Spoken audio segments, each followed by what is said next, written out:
അവര് തബൂക്ക് ആക്രമിക്കാൻ വരുന്നുണ്ട് എന്നറിഞ്ഞപ്പോഴാണ് ഹബീബായ നബി സല്ലല്ലാഹു അലൈഹി വസല്ലം തബൂക്കിൽ പോയി കാവൽ നിന്നത്. ആർക്ക് വേണ്ടി? ഓർത്തഡോക്സ് ക്രിസ്ത്യാനികളെ സംരക്ഷിക്കാൻ വേണ്ടി. ആരിൽ നിന്ന്? ബൈസന്റിയൻ ക്രിസ്ത്യാനികളിൽ നിന്ന്. മനസ്സിലാവുന്നുണ്ടോ പറഞ്ഞത്? ഓർത്തഡോക്സ് ക്രിസ്ത്യാനികളെ സംരക്ഷിക്കാൻ വേണ്ടി മുസ്തഫ റസൂലുള്ളാഹി നടത്തിയ പടയോട്ടമാണ് എന്ത്? തബൂക്ക് യുദ്ധം. യുദ്ധം നടന്നിട്ടില്ല. എന്തുകൊണ്ടെന്നാൽ നബി സല്ലല്ലാഹു അലൈഹി വസല്ലം തങ്ങൾ അവിടെ ഒരു കാത്തിരിപ്പുണ്ട് എന്നറിഞ്ഞപ്പോൾ ബൈസന്റിയൻ റോമൻ എംപയർ നേരത്തെ ഇങ്ങോട്ട് വരാതെ തന്നെ പേടിച്ചോടിപ്പോയി. യുദ്ധം നടത്താതെ ഉണ്ടായ ഒരു സംഭവമാണ്. യുദ്ധം എന്ന് പറഞ്ഞാലും അതെന്തല്ല, യുദ്ധമല്ല, അത് യുദ്ധമല്ല. ഒക്കെ പഠിക്കേണ്ടതാണ്. അതൊക്കെ ഹബീബായ നബി സല്ലല്ലാഹു അലൈഹി വസല്ലം ക്രിസ്തീയ സമൂഹത്തെയും ജൂത സമൂഹത്തെയും സംരക്ഷിക്കാൻ വേണ്ടി ഒരു മുസ്ലിം പോലും അവിടെ ഇല്ല. പക്ഷെ അവർ പാവപ്പെട്ട നിരപരാധികളായ മർദ്ദിതര അവർ രക്ഷിക്കണം എന്ന ഉത്തരവാദിത്തത്തിൽ ഹബീബായ നബി സല്ലല്ലാഹു അലൈഹി വസല്ലം നടത്തിയ പടയോട്ടമാണ് എന്ത്? തബൂക്ക്. ആ തബൂക്കിൽ വരാത്തതിന്റെ പേരിലാണ് കഅബ് ബിൻ മാലിക്കിനെ പുറത്താക്കിയത് റളിയല്ലാഹു അൻഹു. അത് പെട്ടെന്ന് തിരിച്ചു വരികയും ചെയ്തു. അതുകൊണ്ട് കാര്യമായി യുദ്ധവും നടന്നിട്ടില്ല. അതുകൊണ്ടാണ് പെട്ടെന്ന് തിരിച്ചു വന്നു. യുദ്ധത്തിൽ പോകാമെന്ന് വിചാരിച്ചു, യുദ്ധമൊന്നും നടന്നില്ല. ഹബീബായ നബി തിരിച്ചു വന്നു, കഅബ് ബിൻ മാലിക്കിനെ പുറത്താക്കി. പിന്നെ തിരിച്ചെടുത്തു 40 ദിവസം കഴിഞ്ഞിട്ട്. فمحمدنا هو سيدنا فالعز لنا لإجابته الله والله والله والله الله والله والله والله إن الله اشترى من المؤمنين أنفسهم وأموالهم بأن لهم الجنة يقاتلون في سبيل الله فيقتلون ويقتلون وعدا عليه حقا في التوراة والإنجيل والقرآن ومن أوفى بعهده من الله فاستبشروا ببيعكم الذي بايعتم به ذلك هو الفوز العظيم. അവർക്ക് എന്ത് കൊടുക്കും? സ്വർഗം കൊടുക്കും. ഒരായിട്ട് അങ്ങനെ വിലക്ക് വാങ്ങി അവർക്ക് എന്താ കൊടുക്കുക? സ്വർഗം കൊടുക്കും. അത് തൗബയിൽ 111 ആയത്.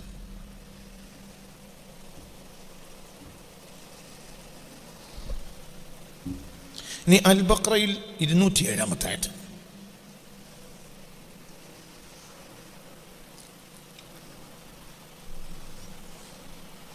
البقرة 207 ومن الناس من يشري نفسه ابتغاء مرضات الله والله رؤوف بالعباد.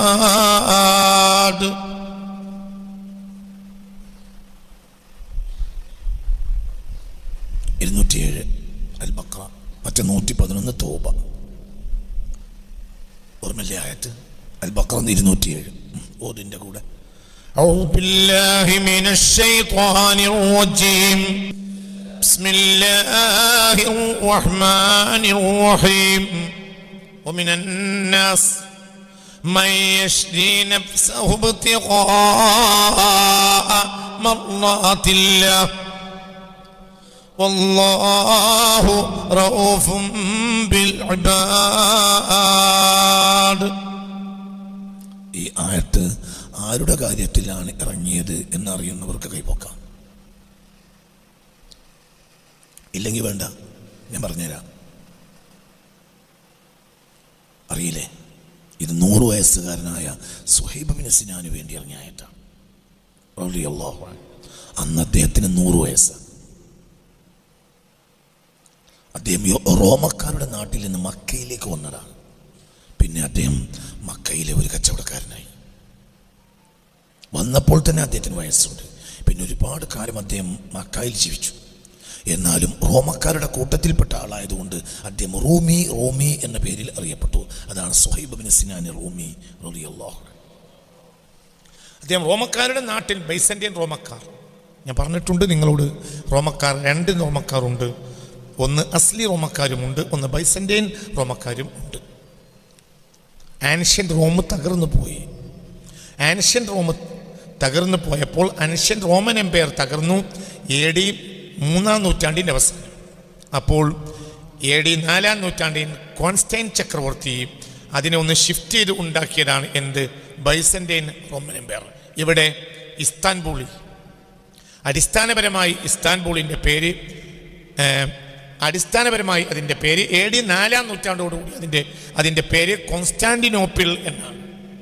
പിന്നീട് AD 15-ാം നൂറ്റാണ്ടിൽ മുഹമ്മദുൽ ഫാത്തിഹ് അതിനെ ഇസ്ലാമിക രാഷ്ട്രമാക്കിയതിൻ്റെ തലസ്ഥാനമാക്കിയപ്പോൾ അപ്പോഴാണ് അതിന് ഇസ്ലാംപൂൾ എന്ന പേര് വന്നത്. ഇസ്ലാംപൂൾ ലോപിച്ചാണ് ഇന്നത്തെ ഇസ്താംപൂൾ ആയി മാറിയത്. അതിൻ്റെ അടിസ്ഥാന ഫൗണ്ടർ എന്ന് പറഞ്ഞാൽ അത് മഹാനായ മുഹമ്മദുൽ ഫാത്തിഹാണ്. അദ്ദേഹം കോൺസ്റ്റാന്റിനോപ്പിൾ പിടിച്ചടക്കുന്നത് AD 15-ാം നൂറ്റാണ്ടിലാണ്. മനസ്സിലായില്ലേ പറഞ്ഞത്? അതാണ് രണ്ടാം Byzantine Roman empire.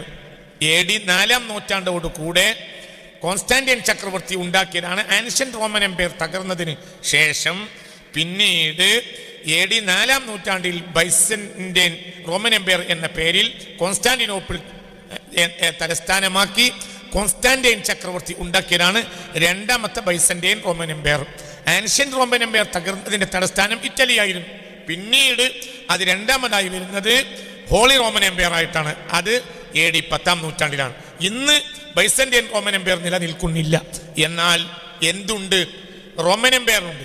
Ancient Roman Empire എന്നല്ല, അതിൻ്റെ ഇപ്പോഴത്തെ പേര് ഹോളി റോമൻ എംപയർ എന്നാണ്. അതിൻ്റെ തലസ്ഥാനം ഇറ്റലിയാണ്.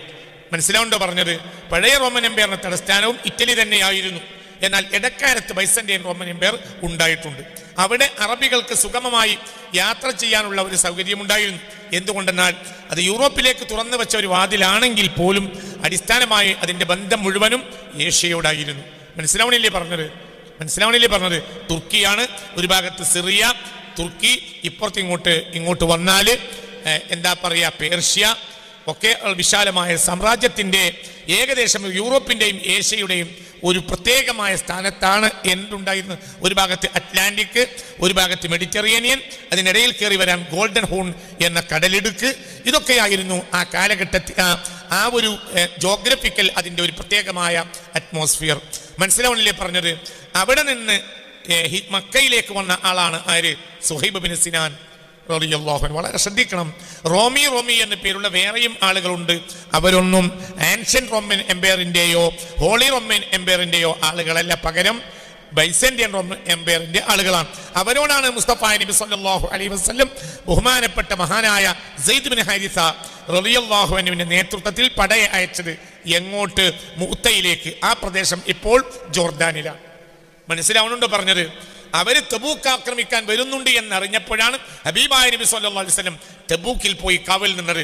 ആർക്ക് വേണ്ടി? ഓർത്തഡോക്സ് ക്രിസ്ത്യാനികളെ സംരക്ഷിക്കാൻ വേണ്ടി. ആരിൽ നിന്ന്? ബൈസന്റൈൻ ക്രിസ്ത്യാനികളിൽ നിന്ന്. മനസ്സിലാവുന്നുണ്ടോ പറഞ്ഞത്? ഓർത്തഡോക്സ് ക്രിസ്ത്യാനികളെ സംരക്ഷിക്കാൻ വേണ്ടി മുസ്തഫ റസൂലുള്ളാഹി നടത്തിയ പടയോട്ടമാണ് എന്ത്? തബൂക്ക് യുദ്ധം നടന്നിട്ടില്ല. എന്തുകൊണ്ടെന്നാൽ നബി സല്ലല്ലാഹു അലൈഹി വസല്ലം തങ്ങൾ അവിടെ ഒരു കാത്തിരിപ്പുണ്ട് എന്നറിഞ്ഞപ്പോൾ ബൈസന്റൈൻ റോമൻ എംപയർ നേരത്തെ ഇങ്ങോട്ട് വരാതെ തന്നെ പേടിച്ചോടിപ്പോയി. യുദ്ധം നടത്താതെ ഉണ്ടായ ഒരു സംഭവമാണ്. യുദ്ധം എന്ന് പറഞ്ഞാലും അതെന്തല്ല, യുദ്ധമല്ല, അത് യുദ്ധമല്ല, ഒക്കെ പഠിക്കേണ്ടതാണ്. അതൊക്കെ ഹബീബായ നബി സല്ലല്ലാഹു അലൈഹി വസല്ലം ക്രിസ്തീയ സമൂഹത്തെയും ജൂത സമൂഹത്തെയും സംരക്ഷിക്കാൻ വേണ്ടി ഒരു മുസ്ലിം പോലും അവിടെ ഇല്ല. പക്ഷെ അവർ പാവപ്പെട്ട നിരപരാധികളായ മർദ്ദിതര അവർ രക്ഷിക്കണം എന്ന ഉത്തരവാദിത്വത്തിൽ ഹബീബായ നബി സല്ലല്ലാഹു അലൈഹി വസല്ലം നടത്തിയ പടയോട്ടമാണ് എന്ത്? തബൂക്ക്. ആ തബൂക്കിൽ വരാത്തതിന്റെ പേരിലാണ് കഅബ് ബിൻ മാലിക്കിനെ പുറത്താക്കിയത് റളിയല്ലാഹു അൻഹു. അത് പെട്ടെന്ന് തിരിച്ചു വരികയും ചെയ്തു. അതുകൊണ്ട് കാര്യമായി യുദ്ധവും നടന്നിട്ടില്ല. അതുകൊണ്ടാണ് പെട്ടെന്ന് തിരിച്ചു വന്നു. യുദ്ധത്തിൽ പോകാമെന്ന് വിചാരിച്ചു, യുദ്ധമൊന്നും നടന്നില്ല.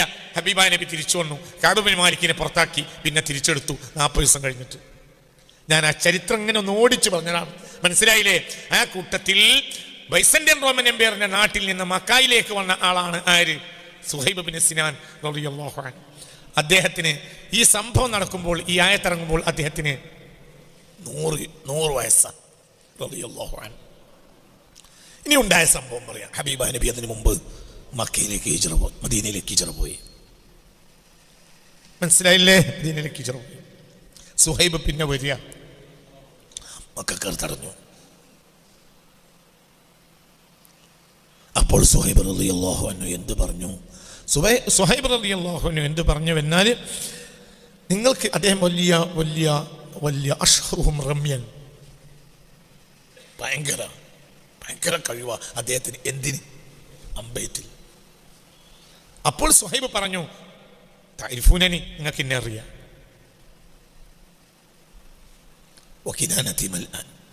എൻ്റെ ആവനാഴി നിറഞ്ഞു കിടക്കുകയാണ്. നിങ്ങൾ എന്നെ തടഞ്ഞാൽ ഒരൊറ്റൊന്നിനെ ഞാൻ ബാക്കിയാക്കൂല. നിങ്ങൾക്ക് എന്നെ അറിയാം. ഞാൻ അമ്പെയ്ത പേക്കൂല. നിങ്ങൾക്കറിയാം. നിങ്ങൾക്ക് എന്നെ പരിചയമുണ്ട്. അതുകൊണ്ട് ജീവൻ വേണമെങ്കിൽ മാറിക്കളയെ. ബാക്കിയുള്ളവൻ എൻ്റെ കയ്യിലുള്ള വാളുകൊണ്ട് ഞാൻ ശരിയാക്കും.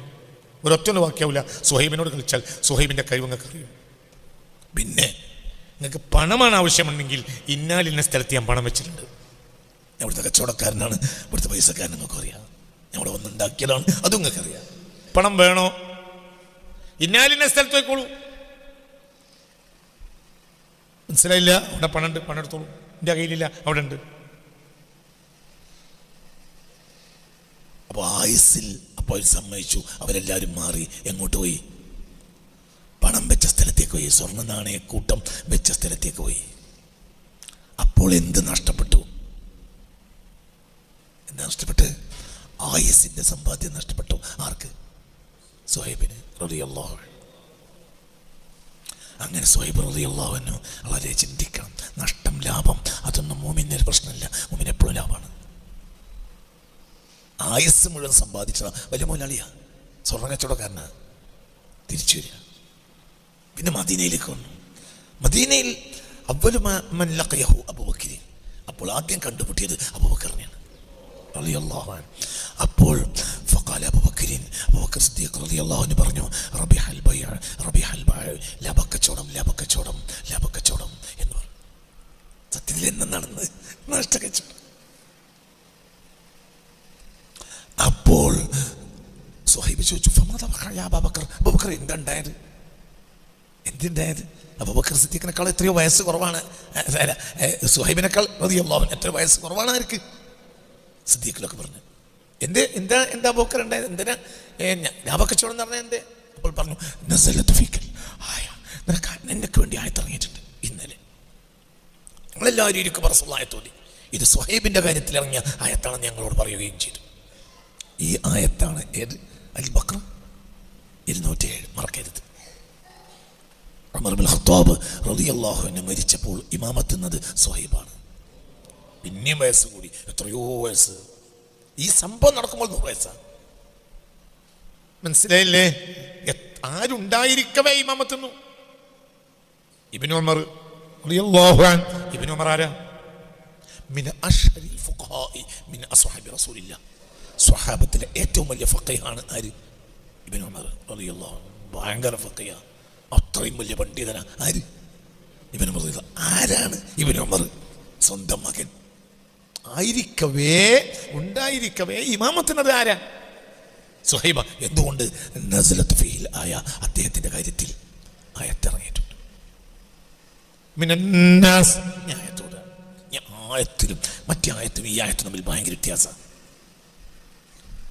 ഹസ്ബി റബ്ബി ജല്ലല്ലാഹ് മാ ഫീ ഖൽബി ഗൈറുല്ലാഹ് على النبي صلى الله لا إله إلا الله حسبي ربي جل الله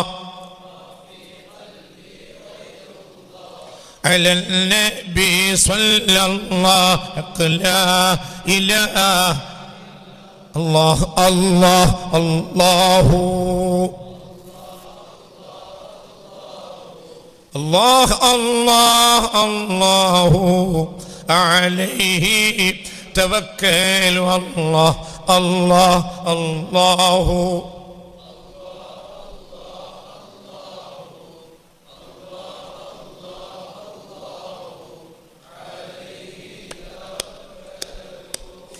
ഈ ആയത്തിന്റെ ഘടനയിലൊന്നും വ്യത്യാസം എന്താണെന്നറിയോ? ഈ ആയത്തിന്റെ വ്യത്യാസം എങ്ങനെ? ഒന്ന് കച്ചവടക്കാരൻ റബ്ബാണ്, ഒന്ന് കച്ചവടക്കാരൻ സുഹൈബാണ്. ഇന്നല്ലാഹു ഇശ്തറ മിനൽ മുഅ്മിനീൻ, മുഅ്മിനീങ്ങളിൽ നിന്ന് അല്ലാഹു വിലക്ക് വാങ്ങി. എന്താ കൊടുത്ത്? വില കുറഞ്ഞൊരു സാധനം. ബിഅന്ന ലഹുമുൽ ജന്ന, കുറച്ച് തിന്നാനും കുടിക്കാനും കിടക്കാനും ഉറങ്ങാനും പെണ്ണും കള്ളും ഒക്കെ കൊടുത്തു. അത് അള്ളാഹ് തന്നപ്പോൾ അതിന് വില ഉണ്ട്. അള്ളാഹുവിലേക്ക് ചേർത്താൽ അതിനൊരു വിലയില്ല. അതൊക്കെ അവനെ പോലത്തെ മഖ്ലൂഖാത്തുകളാണ്. ഈ മഖ്ലൂഖാത്തുകൾക്ക് അവൻ്റെ വിലയുമില്ല. എന്തുകൊണ്ട്? അവനെപ്പോലെ അധ്വാനിച്ച് സ്വർഗമായതല്ല. ഇവൻ അധ്വാനിച്ച് സ്വർഗത്തിലെത്തിയതാണ്. നിങ്ങളിൻ്റെ കൂടെ ഇല്ല. അപ്പോൾ സ്വർഗത്തെക്കാൾ വരെയുള്ളവർ സ്വർഗത്തിൽ കിടക്കണോനാ. 25 ലക്ഷത്തിൻ്റെ സ്വർണം വാങ്ങിയിട്ട് 1500 രൂപേൻ്റെ പെട്ടിയിൽ കയറ്റും. ഇതാണ് സ്വർഗം. പുറത്തു പറയണ്ട, നിന്റെ വകയാ. മനസ്സിലായില്ല? 25 ലക്ഷം റുപ്യയുടെ സ്വർണം വാങ്ങിയിട്ട് എന്ത് ചെയ്യും? ചിലപ്പോൾ 1500 രൂപേൻ്റെ പെട്ടി ജ്വല്ലറിക്കാരെന്നെ ഫ്രീ തരും, കൊണ്ടേക്കോളി. മനസ്സിലായില്ലേ?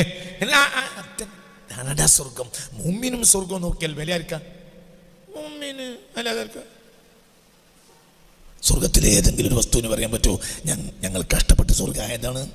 നമുക്ക് പറയാൻ പറ്റും നമ്മൾ കഷ്ടപ്പെട്ട് സ്വർഗത്തിലെത്തിയതാണ്. മര്യാദ.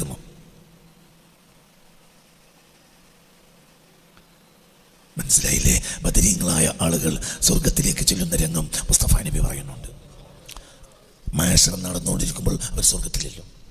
വാതിൽക്കൽ ചെന്ന് പറഞ്ഞ് മലക്കൾ കാവലിനൊക്കെ പറയും, ഇഫ്താഹ്, തുറക്കി. അപ്പോൾ അവർ ചോദിക്കും, മലക്കുകൾ, സ്വർഗം തുറക്ക്, ഹിസാബ് ഇല്ലല്ലോ. അപ്പോൾ ഇവർ ചോദിക്കും, അലൈനൽ ഹിസാബ്, ഞങ്ങൾക്ക് ഹിസാബ്. മുസ്തഫ, ഞങ്ങൾ റസൂൽ പറഞ്ഞിടത്തേക്ക് പിന്നാലെ മരിക്കാൻ നടന്നു വരാം, ഞങ്ങൾക്ക് ഇനി ഹിസാബും. അപ്പോൾ മലക്കൾ പറയും, അഫ്വൻ, മാപ്പാക്കണം, മാഫ്നക്കും, നിങ്ങൾ മനസ്സിലാക്കാത്തതുകൊണ്ടാണ്. അപ്പോൾ സ്വർഗത്തിൻ്റെ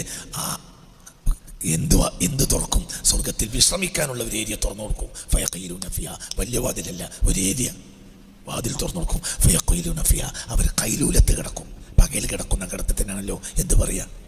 കൈലൂലത്ത്. ഒരു കൈലൂലത്ത്. വന്നാസു ഫിൽ ഹിസാബി, ജനങ്ങളപ്പോൾ ഹിസാബിലിരിക്കും. അതാണ് ഉദരിങ്ങൾ.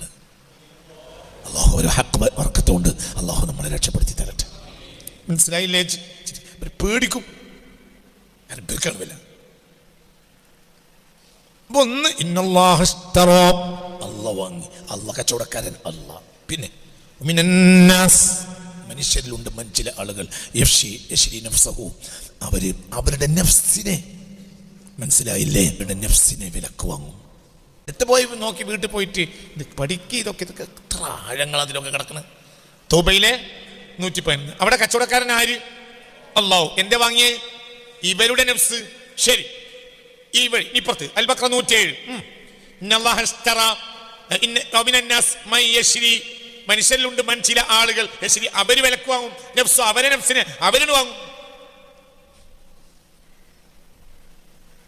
എന്തിനു വേണ്ടിയാണ് വാങ്ങണത്? ഇബ്തിഗാഅ, അവിടെ സ്വന്തം നഫ്സിനെ അങ്ങോട്ട് കച്ചവടം ചെയ്ത് വാങ്ങണത് അള്ളാഹിന്റെ പൊരുത്തത്തിനാണ്. അതിലാണ് അള്ളാഹിന്റെ പൊരുത്തം.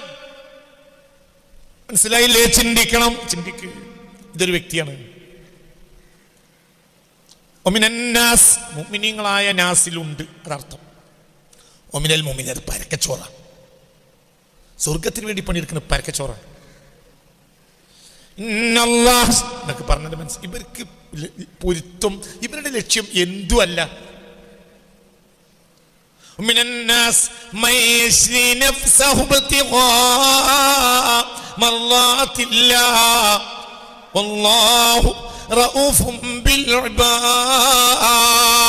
അത്തരം അടിമകളോട് അള്ളാഹുവിന് വലിയ കൃപയാണ്. അവര് അള്ളാഹിന്റെ പൊരുത്തത്തിന് വേണ്ടി അവരെ തന്നെ വാങ്ങി. എന്തു കൊടുത്തു? ആയുസിന്റെ അധ്വാനം കൊടുത്തു. ഇതാർക്ക് കൊടുക്കണം? അള്ളാഹു കൊടുക്കണം. നബിയുടെ മുന്നിൽ വാസിലായാൽ അള്ളാഹു കൊടുത്ത മാതിരിയായി. ഇത് കൊണ്ടുപോവാണ്. ആർക്ക് കൊണ്ടുപോവാണ്? പറയാ, ആർക്ക് കൊണ്ടുപോവാ? അള്ളാഹു കൊണ്ടുപോവാ. റസൂല കൊണ്ടുപോവാ. റസൂലുള്ളാഹിക്ക് ഒരാൾ വാസിലായാൽ അയാൾ ആരെടുത്തെത്തി? അള്ളാഹു തൗഫീഖ് തരട്ടെ. ഇല്ലെങ്കിലോ റസൂലുള്ളാഹിന്റെ എത്താൻ പറ്റാൻ സമ്മതിക്കൂല. അപ്പൊ എന്തു കൊടുത്തു? താൻ തന്നെ വാങ്ങി. വാങ്ങി. എന്തു കൊടുത്തിട്ട്? ഉണ്ടായതെല്ലാം ഉണ്ടായതൊക്കെ കൊടുത്തു. ഉണ്ടായതൊക്കെ കൊടുത്തു. എന്ത് കിട്ടിയോ കിട്ടിയതൊക്കെ കൊടുത്തു, ഒക്കെ കൊടുത്തു. മിനന്നാസ് ഏറ്റവും വലുത് അള്ളാന്റെ പൊരുത്ത. മറ്റൊരു സാധാരണ ജനങ്ങളാ ആര്? ഇന്ന ഓത് മക്കളെ, ഇന്നല്ലാഹു ഇശ്തറാ മിനൽ മുഅ്മിനീന. വലിയവർ തന്നെയാണ്. ഇവരെ പേര് മുഅ്മിനീങ്ങൾ എന്നേ ഉള്ളൂ. മറ്റൊരു മുഅ്മിനീങ്ങളിലെ മന്നാണ്. മുഅ്മിനീങ്ങളിലെ പ്രത്യേകക്കാർ, അവർക്ക് സ്വർഗം. ഈ ആയത്തിൽ എവിടെയെങ്കിലും സ്വർഗം പറഞ്ഞോ? 207 പറയും കുട്ടികളെ. എന്തുകൊണ്ട്? ഇവർക്ക് എന്ത് ലക്ഷ്യമില്ല? സ്വർഗ ലക്ഷ്യമില്ല. ولا مقصودهم جنات عدن ولا الحور الحسان ولا الخيام ولا مقصودهم അവരുടെ ലക്ഷ്യമല്ല ജന്നാത്തു അദ്ൻ. ജന്നാത്തു അദ്ൻ അവരുടെ ലക്ഷ്യമല്ല. ولا الحور الحسان അപ്സരസുകളായ പെണ്ണുങ്ങൾ അവരുടെ ലക്ഷ്യമല്ല. വൽ ഖിയാമ സ്വർഗ്ഗത്തിലെ വലിയ വലിയ ഭവനങ്ങൾ അതും അവരുടെ ലക്ഷ്യമല്ല. പിന്നെ അവരുടെ ലക്ഷ്യം എന്താ? പറമക്കളെ ലക്ഷ്യം എന്താ? സ്വർഗ ലക്ഷ്യമാക്കൽ തെറ്റായിട്ടല്ല, പക്ഷെ ഇത് സാധാരണത്താണ്. ഹബീബായ നബി സ്വർഗ ലക്ഷ്യമാക്കി ദുആ ചെയ്തിട്ടുണ്ടല്ലോ, അത് ശരിയാണ്. വലിയൊരു കതു ലക്ഷ്യമല്ല, എന്നാ സ്വർഗ ലക്ഷ്യമാവും. ഒരാൾ കന്യാകുമാരി പോയി നിൽക്കും. എന്തിന്? ഒരാൾ ഉദയത്തിന്റെ നേരത്തെ കന്യാകുമാരി മുനമ്പിൽ പോയി നിൽക്കും. അത് കന്യാകുമാരിനോട് ഇഷ്ടമല്ല, സൂര്യോദയം കാണാനാണ്. നിങ്ങളിന്റെ കൂടല്ല. മുഅ്മിനീങ്ങളിലെ ഖവാസ് സ്വർഗത്തിൽ പോയിരിക്കും, സ്വർഗം കിട്ടാൻ ആഗ്രഹിക്കും. അവർ വണ്ടി ഇവിടെ അറിയാം, അടിച്ചു വിടുന്നറിയും. നേരം വെളുക്കാനായി വേഗം കന്യാകുമാരിയിൽ എത്ര പേർക്ക്. അത് കന്യാകുമാരിനോട് ഇഷ്ടമല്ല, സൂര്യനെ കാണാനാണ്. മുഅ്മിനീങ്ങൾ സ്വർഗത്തിൽ പോയി നിൽക്കും. അത് സ്വർഗത്തിനോടുള്ള ഇഷ്ടം കൊണ്ടല്ല, അള്ളാനെ കാണാൻ അവിടെയാണ്. പുറത്തു പറയണ്ട, പറഞ്ഞു മനസ്സിലായ അത്രേ ഉള്ളൂ. എല്ലാം കൂടി ഉള്ളിൽ വലിക്കാവുന്ന ഒരു നൂലുണ്ട്, അതിൽ വലിച്ച കിട്ടും. അവിടേക്ക് നമ്മൾ എത്തണം. അല്ലാഹു തൗഫീഖ് തരട്ടെ. അവിടേക്ക് നമ്മൾ എത്തണം, അവിടേക്ക് എത്തണം. നമുക്കൊരു ലക്ഷ്യം ഉണ്ടായിരുന്നു, ആരല്ലാതെ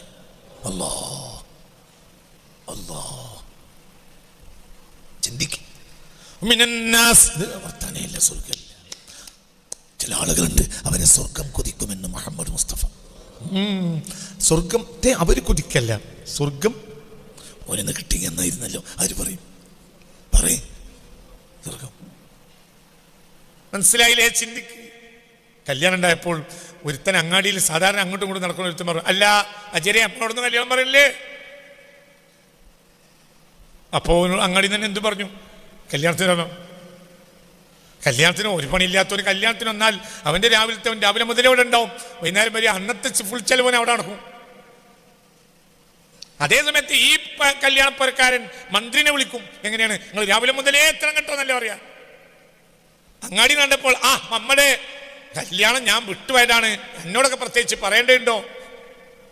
ഈ കല്യാണത്തിന്റെ തലേന്നാൾ വന്നാൽ പിറ്റേനെ പോകാൻ പാടുള്ളൂ. എന്നെ മകനെന്താ, പിന്നെ അത്രയും വലിയ ആളായതുകൊണ്ടല്ല, പിന്നെന്താ? അവിടെ എന്നെ പോലത്തെ കുറെ പണിയുണ്ട് എന്നാ അതിന്റെ അർത്ഥം. മന്ത്രിയോട് പറയുകയാണെങ്കിലോ, മന്ത്രിയോട് പറയാൽ എന്താ, നിനക്ക് ഒഴിവില്ല, ഡയറി ഭയങ്കര തിരക്കാണ്, രാവിലെ തിരുവമ്പാടിയാണ്, ഉച്ചക്ക് തിരുനാവായാണ്, വൈകുന്നേരം തിരുവനന്തപുരത്താണ്, എനിക്ക് നടക്കൂല. അങ്ങനെ ഞങ്ങൾ പറയരുത്. നിങ്ങൾ എങ്ങനെയെങ്കിലും ഒന്ന് വന്നു തലാട്ടി പോകണം. എന്താണ് നിങ്ങൾക്ക് ഭക്ഷണം ഉണ്ടാക്കേണ്ട മെനു? എന്താ ഭക്ഷണം? നിനക്ക് വേണ്ട, ഒരുപാട് ഭക്ഷണമുണ്ട്, പരിപാടി ഉണ്ട്, എന്നാലും നിങ്ങളൊന്ന് വന്നു പോകണം. ഇവനെന്തിനാണ്? ഇവൻ പൊരന്റെ മുന്നിൽ മന്ത്രിന്റെ കാർ നിർത്തിയിട്ട് പോട്ടെടുക്കണം. ഇതവന്റെ ലക്ഷ്യം. മന്ത്രിയല്ല അവന്റെ ലക്ഷ്യം. പറയടാ, കാറാണ്. ഒരിക്കലും ഒരു മന്ത്രി എന്നോട് പറഞ്ഞിട്ടുണ്ട്, പരിപാടിക്ക് പോകാൻ കഴിയാത്തടത്ത് ഞാൻ കാർ കൊടുത്തേക്കും. പണ്ടത്തെ ഒരു മന്ത്രി.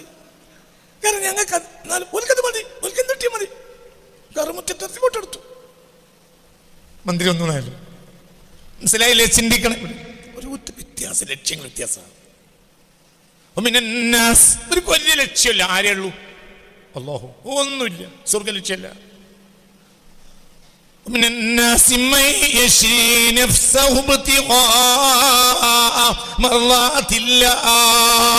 ആ ഉപമ അവിടെ പറഞ്ഞത് രണ്ട് വിഭാഗത്തിന് വേണ്ടിയാണ്. ചില വിഭാഗം സ്വർഗത്തെ കുറിക്കും, ചില വിഭാഗത്തിനെ പറയും സ്വർഗം കുറിക്കും, ഇങ്ങോട്ട് കുറിക്കും. അല്ലാഹു ആ കൂട്ടത്തിൽ നമ്മളെ പെടുത്തട്ടെ. മനസ്സറിഞ്ഞ് പറയാം. അല്ലാഹു കൂട്ടത്തിൽ നമ്മെ പെടുത്തട്ടെ. അതാരാണ്? ومن الناس من يشري نفسه ابتغاء مرضات الله. കഴിഞ്ഞ ആഴ്ച ഞാൻ പറഞ്ഞു ലാ ബുദ്ദ ലിൽ അബ്ദി മിനൽ ഉറൂജി മിനൽ ഖൽഖി ഇലൽ ഖൽഖ്. ഒരു പറഞ്ഞു വെച്ചത് ഓർമ്മണ്ട? അവസാനം ഞാൻ വായിച്ചെടുത്ത് എന്ത് പറഞ്ഞു? ഒരു അബ്ദിന് അത്യാവശ്യമാണ് എന്ത്? ഖൽഖിൽ നിന്ന് ഖാലിഖിലേക്ക് കയറണം. സ്വർഗവും ആരെന്നെയാണ്? ഖൽഖാണ്. പക്ഷേ അല്ലാഹുവിന്റെ ഒരു സമ്മാനമാണ്, വലിയ ഇഷ്ടമാണ്. ഗാന്ധിജി കോഴിക്കോട് വന്നപ്പോൾ എന്താ പറയുക, തിക്കോടി അടുത്തുള്ള ഒരു ഹിന്ദു കുടുംബത്തിൽപ്പെട്ട ഒരു കുട്ടിക്ക് ഒരു പെൻസിൽ കൊടുത്തു. പിന്നെ അതിന്റെ ചരിത്രത്തിലുണ്ട് അനവധി കൊല്ലങ്ങൾ ആ കുടുംബം ആ പെൻസിൽ സൂക്ഷിച്ചു. ഇപ്പോഴും ഉണ്ടായിരിക്കും. ഞാൻ പണ്ട് വായിച്ചതാണ്. എന്തുകൊണ്ട്? ഒരു പെൻസിലിന് ഇപ്പോൾ തന്നെ 50 പൈസയേ ഉള്ളൂ. അങ്ങനെ തന്നെയല്ലേ പറയണ്ടോ? ഇപ്പോൾ തന്നെ ഒരു എന്താ പറയാ, ഒരു സ്ലേറ്റ് പെൻസിലിന് ഇപ്പോൾ തന്നെ എത്രയേ ഉള്ളൂ? എന്താ പറയാ, ഒരു നോട്ട് ബുക്കിൽ എഴുതുന്ന ഒരു റൂളി പെൻസിൽ അതിനാകെ എത്രയേ ഉള്ളൂ? ഇപ്പൊ 1 റുപ്യ അല്ലെങ്കിൽ 50 പൈസ അത്രയേ ഉള്ളൂ. എന്നാലും നിധി പോലെ സൂക്ഷിച്ചു. കാരണം അത് ഗാന്ധിജി തന്നതാണ്. ഈ കുട്ടക്കാർക്കും സ്വർഗം ഒരു നിധിയാണ്. എന്തുകൊണ്ട്? അത് റബ്ബ് തന്നതാണ്. വിലയില്ല, റബ്ബ് തന്നതിന്റെ വിലയാണ്. മനസ്സിലായില്ലേ? ചിന്തിക്കണം. ഇവർക്ക് വില എന്തിനാ? ഓട്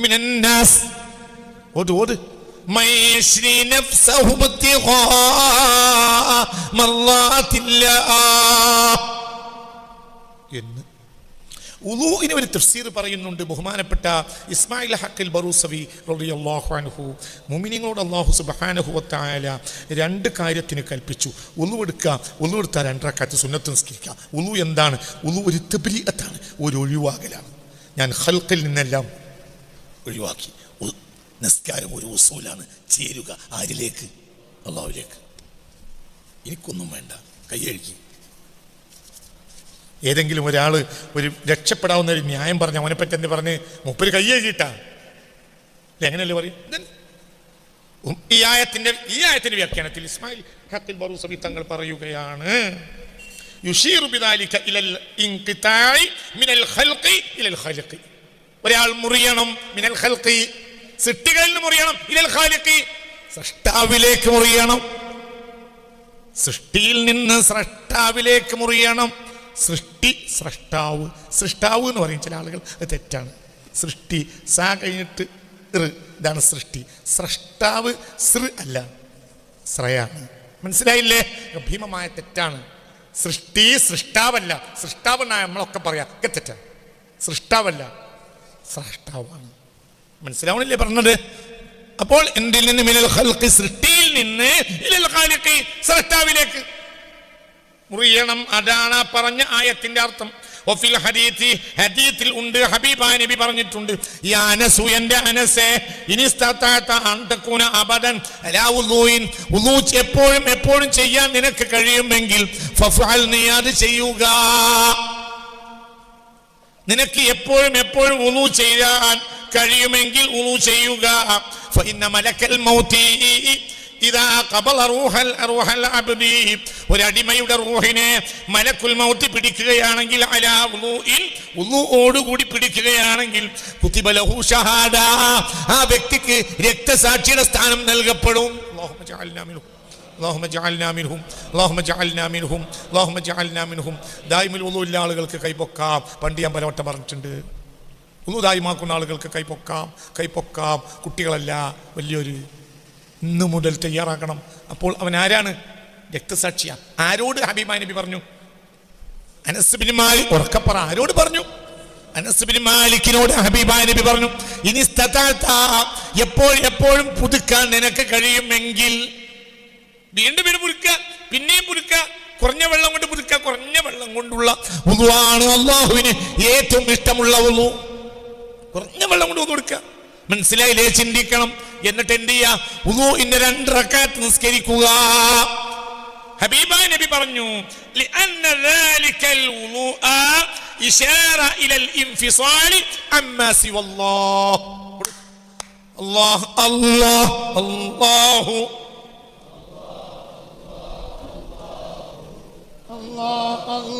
അല്ലാഹു. ഇങ്ങോട്ട് നോക്ക്, നേരം കഴിഞ്ഞു. ഒറ്റ മിനിറ്റ് ഇങ്ങോട്ട് നോക്ക്.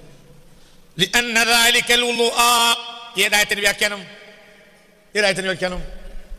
ومن الناس من يشري نفسه ابتغاء مرضات الله والله رؤوف بالعباد. ഈ ആയത്തിന്റെ വ്യാഖ്യാനം ബഹുമാനപ്പെട്ട മുഫസ്സിർ പറയാണ്. എന്താ പറയുന്നത്? ആ പറഞ്ഞ വുളു ഉണ്ടല്ലോ, അത് ഇശാറത്താണ് ഇലൽ ഇൻഫിസാലി അമ്മാ സിവല്ലാഹ്. അല്ലാഹു അല്ലാത്ത എല്ലാത്തിനെ തൊട്ടും നീ പിരിയണം. കൈയ്യഴിക്കോ, നീ എപ്പോഴും എന്ത് ചെയ്തോ പറേ. ഹബീബ റസൂലുള്ളാഹ് പറഞ്ഞ വേറൊരു ഹദീസ് ഉണ്ടല്ലോ, ഒരാൾ വുളൂഇൽ മുഖം കഴുകിയാൽ ഖറജ മിൻ വജ്ഹിഹി കുല്ലു ഖതിഅത്തിൻ. മനസ്സിലായില്ല? മുഖത്തിൽ വന്ന എല്ലാ ദോഷവും മഅൽ മാഇ ഔ മഅ ആഖിരി ഖുത്രിൽ മാഇ. മനസ്സിലായി? ആ ലാസ്റ്റ് ഡ്രോപ്പോട് കൂടി എന്ത് പോവും? പറയ്. വൈദാ വസല യദഹു, കൈ എഴുകിയാൽ ഖറജ മിൻ യദിഹി കുല്ലു ഖതിഅത്തിൻ ബതസത ബിഹാ യദാ. അവന്റെ കൈ പിടിച്ച എല്ലാ ദോഷവും മഅൽ മാഇ ഔ മഅ ആഖിരി ഖുത്രിൽ മാഇ, വെള്ളത്തിന്റെ അവസാനത്തെ തുള്ളിയോടുകൂടെ എന്ത് തീരും? പറമോനെ, മനസ്സിലായില്ലേ? അപ്പൊ ഒക്കെ ചെയ്യും. എല്ലാം ഇപ്പൊ ശുദ്ധനായി, എല്ലാത്തിനും ഒഴിവായി. അല്ലാഹു അല്ലാത്തിനെല്ലാം ഒഴിവായി. പിന്നെ രണ്ടരക്കാലത്ത് നിസ്കരിക്കാൻ പറഞ്ഞല്ലോ, അൽ വസൂലു ഇലല്ലാഹ്, അതിലേക്ക് ചേർന്നു. അല്ലാഹു ഇപ്പൊ ആരാളായി? അല്ലാഹു. മനസ്സിലായില്ലേ? ചിന്തിക്കണം. രണ്ടർത്ഥണ്ട് ഉളൂന്. ഉളു എന്ന് പറഞ്ഞാൽ മനസ്സിലെ ഉളു അല്ലാഹു അല്ലാത്തൊരു ഒഴിവാക്കലാണ്. ഹിസ്സൻ വമാനൻ, പ്രത്യക്ഷ ഉളുണ്ട്, പരോക്ഷ ഉളുണ്ട്. മനസ്സിലായില്ലേ? പ്രത്യക്ഷ ഉളു എന്നാൽ എന്താ? പൈപ്പിലെ വെള്ളം തിരിക്കുക. പരോക്ഷ ഉളു എന്താ? സൃഷ്ടിയായ എല്ലാത്തിനും ഒഴിവാക്കുക. വെള്ളം തിരിച്ചിട്ട് മുൻകൈയിലേക്ക് ഒഴിച്ചപ്പോൾ എന്തായി? പ്രത്യക്ഷത്തിൽ മുൻകൈയിലെ ചെളി പോയി. പരോക്ഷമായി നിയത്ത് ചെയ്യണം. ഈ ഉളു കൊണ്ട് ഞാൻ എല്ലാ സൃഷ്ടിയിൽ നിന്നും ഒഴിവാക്കണം. മനസ്സിലായില്ലേ? ചിന്തിക്കണം. ഇത് രണ്ടും ആയാൽ ഇത് ദായമായി കൊണ്ടുനടക്കുക. സ്വർഗാണെങ്കിൽ പോലും സൃഷ്ടിയല്ലേ? മനസ്സിലായില്ലേ? ഇവിടെ ഇരുന്നിട്ട് ചിന്തിക്ക്, നഷ്ടപ്പെട്ട ഒരു കൂട്ടത്തിലുണ്ടല്ലോ. എന്ത് നഷ്ടം? മനുഷ്യൻ എന്താ നഷ്ടം? വിഷമം പറഞ്ഞുകൊണ്ട് ഈ ആഴ്ച എൻ്റെ അടുത്ത് വന്ന ഒരാൾ ഈ കൂട്ടത്തിലുണ്ട്. അവനോട് ഞാൻ പറഞ്ഞു, എനിക്ക് പറയാൻ കുറച്ചുണ്ട്, ഞാൻ ഇപ്പം പറയാതിരിക്കുകയാണ്. ഇപ്പം വിഷമിച്ച സമയം അപ്പം പറയില്ല, പിന്നെ പറയാം. വിഷമമൊക്കെ തീരട്ടെ. എന്താ പറയാനുള്ളത്? ഒന്നിനെയും ആഗ്രഹിക്കരുത്. ആരെയല്ലാതെ നടക്കണോ കണക്കും, എല്ലാം നടക്കണോ കണക്കും. അത് നടന്നാലും മതി. മനസ്സിലാവുണ്ട്? പറഞ്ഞു നടന്നാൽ മതി. മനസ്സിലായില്ലേ? 10 കൊല്ലം കഴിഞ്ഞിട്ട് കുട്ടി ഉണ്ടായില്ല, കരഞ്ഞുകൊണ്ട് 10 കൊല്ലമായിട്ട് കുട്ടി ഉണ്ടായില്ല. കുട്ടിക്ക് വേണ്ടി തോരുന്നത് എന്തിന്? കല്യാണം തുടങ്ങിയ മുമ്പ് തന്നെ നല്ലൊരു പെൺകുട്ടിനെ കണ്ടുപിടിച്ചു, നല്ല തറവാട്ടിൽ നിന്ന് പെണ്ണ് കെട്ടി. എന്തിനാണ്? നല്ല കുട്ടി ഉണ്ടാവുമല്ലോ. അന്ന് മുതൽ കരിഞ്ഞ് തോർക്കൽ തുടങ്ങിയാണ്. മനസ്സിലായില്ലേ? ചിന്തിക്കും. 10 കൊല്ലം കഴിഞ്ഞു, കുട്ടി ഉണ്ടായില്ല. ശരി, നമുക്ക് ചിന്തിക്കുക, എന്തിനാ കുട്ടി? അവിടെ ചിന്തിക്കുക, കുട്ടി എന്തിനാ? കുട്ടി എന്തിനാടോ? എന്തിനാ കുട്ടി? ഓ, ഞാൻ തന്നെ പറഞ്ഞുതരാം. കുപ്പായിട്ട് മുന്നിൽ ഇരിക്കുമ്പോൾ എനിക്ക് ഉത്തരവാദിത്വം. കുട്ടി എന്തിനാ? കുഴങ്ങുമ്പോൾ താങ്ങാൻ. അതിനിപ്പം കുഴങ്ങണില്ല, പിന്നെ താങ്ങണം. നല്ല എനിക്ക് ഇവിടുന്ന് എണീറ്റ് പോകാൻ കഴിയുന്ന ഇന്ന ഒരാൾ താങ്ങിയാൽ അതിന്റെ മാനം കെടുത്താന്നല്ല എൻ്റെ അർത്ഥം. ഏറ്റവും ചുരുങ്ങിയതിന്റെ പെണ്ണുങ്ങളെങ്കിലും ആ പോട്ടം കണ്ടാൽ എന്ത് വിചാരിക്കും? മൂപ്പർക്ക് വെജട്ടോ, മോശല്ലേ, അതിന്റെ കൂടല്ലേ? മനസ്സിലാവല്ലേ പറഞ്ഞത്? കഴിഞ്ഞു, മൂപ്പരെ കഥ കഴിഞ്ഞേക്കണം. അങ്ങനെ വിചാരിക്കൂലേ? നിങ്ങൾ ആവശ്യമില്ല താങ്ങിയാൽ താങ്ങണില്ല, കൊയങ്ങളോട് താങ്ങേണ്ട ആവശ്യമില്ല. പിന്നെന്തിനാ കുട്ടി? പാറി മനുഷ്യന്മാരെ അയ്യേ ബുഖാരിന്റെ മേനൊക്കാനല്ലല്ലോ ഞങ്ങളോട് പറഞ്ഞത്. എന്തിനാ കുട്ടി? കൊയങ്ങളോലെ താങ്ങാൻ, കൊയങ്ങുമ്പോ താങ്ങാൻ. അതിനിപ്പോ മരിക്കണ വരെ കൊയങ്ങണില്ല. അള്ളാഹ് ഒരു മനുഷ്യ കൊയങ്ങണ്ടാണ്. പിന്നെന്തിനാ കുട്ടി? മരിച്ചാ ദ്വാ ചെയ്യാൻ അല്ലേ? എന്നിട്ട് ദ്വാ എന്താ കിട്ടുക? ഖബറത്തെ തല്ല് ഒഴിവാക്കി കിട്ടും. പിന്നെ പറയടങ്ങായി മാഷറിലെ നൃത്തം ഒഴിവാക്കി കിട്ടും. പിന്നെ എന്തിനാ സ്വർഗം കിട്ടും. അതിന് ഇവനെ തല്ലാൻ പഠിച്ചോ തീരുമാനിച്ചില്ല, മാഷനും നിർത്താൻ തീരുമാനിച്ചില്ല, സ്വർഗം ആരും പറയാതെ കൊടുക്കാൻ തീരുമാനിച്ചിട്ടുണ്ട്. പിന്നെ വെറുതെ അന്തരീക്ഷ മലിനീകരണം കുറെ വെച്ചുണ്ടാക്കണം എന്തിനാ?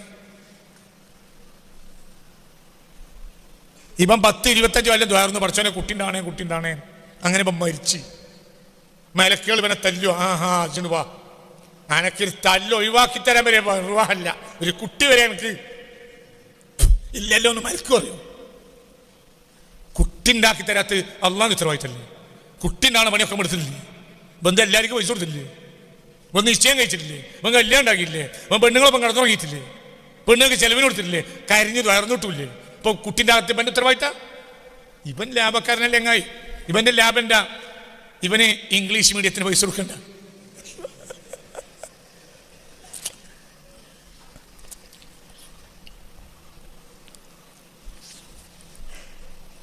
മനസ്സിലാണ്ട്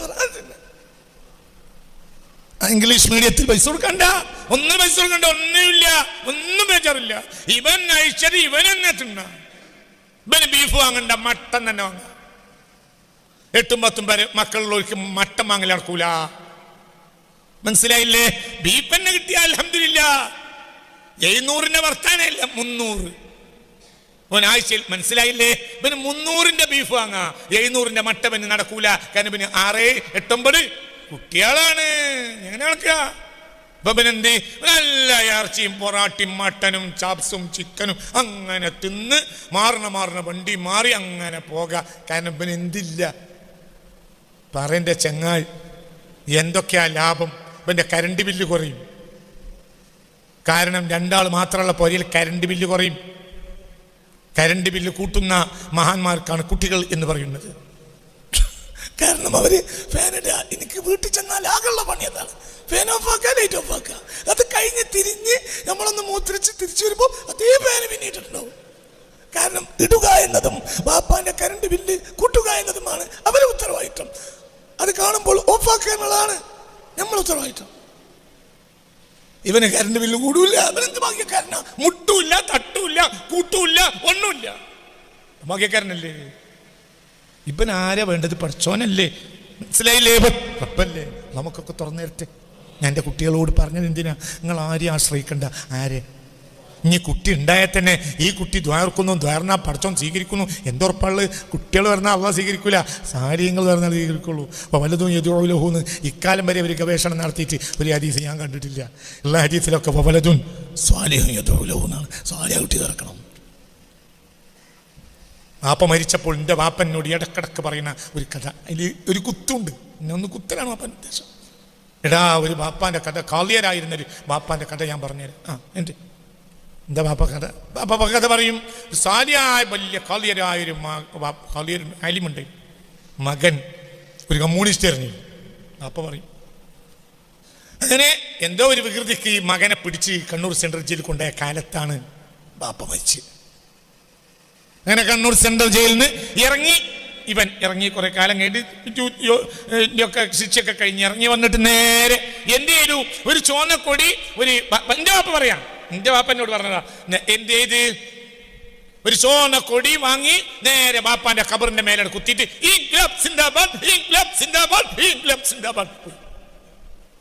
അതിങ്ങനെ പറയണെന്തിനാ അറിയോ? ആ ജാതി മക്കളും ഉണ്ടിട്ടാ എന്ന് ഇന്നെ ഒന്ന് കുത്തിയാണ് വാപ്പ. അതായത് ഇജ് കൂട്ടത്തിൽ കൂടുന്ന എനിക്ക് അറിയില്ല എന്നൊരു ഉള്ളിലൊരു വാർത്ത ഉണ്ടായില്ല. നമ്മളൊന്ന് കുത്തലാണ് വാപ്പാന്റെ ഉദ്ദേശം. എത്രയോ വാട്ടെന്നോ പറഞ്ഞ ആ ജാതി മക്കളുണ്ടല്ലോ. അള്ളാഹു കാത്തിരക്ഷിക്കട്ടെ, അള്ളാഹു താരെ കാത്തിരക്ഷിക്കട്ടെ. അപ്പൊ നോക്കൂ, നിങ്ങൾ ഞാൻ അവസാനിപ്പിച്ചു. എന്താണ്? ഒരു മകനെയും കണക്കാക്കണ്ട. ആരെ കണക്കാക്കിക്കോ? അള്ളാഹുവിനെ കണക്കാക്കിക്കോ. നീ മകനുണ്ട്, മരിക്കണീന്റെ തലയാഴ്ച ആക്സിഡന്റിൽ മകൻ മരിച്ചു, എന്ത് ലാഭം? അള്ളാഹു നമ്മളെ കാത്തിരക്ഷിക്കട്ടെ. ആരെ കണക്കാക്കണ്ട, ആരെ കണക്കാക്ക? അല്ലാഹു അല്ലാഹു അല്ലാഹു അല്ലാഹു അല്ലാഹു അല്ലാഹു. രണ്ടായത്തോടി, ഒന്ന് തൗബയിൽ 111, ഒന്ന് അൽ ബഖറ 207. ആയത്ത് മാത്രം ഒന്ന് ഓതി അവസാനിപ്പിക്കും. ബില്ലാഹി മിനശ് ശൈത്വാനിർ റജീം. ബിസ്മില്ലാഹിർ റഹ്മാനിർ റഹീം ومن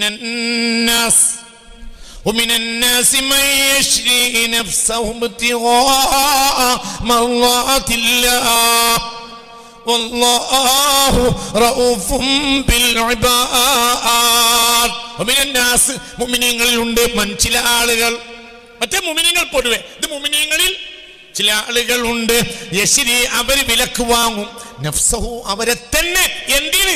ഇബ്തിഗാഅ മർളാത്തില്ലാഹ് അല്ലാഹുവിന്റെ പൊരുത്തം മാത്രം കാംക്ഷിച്ച്.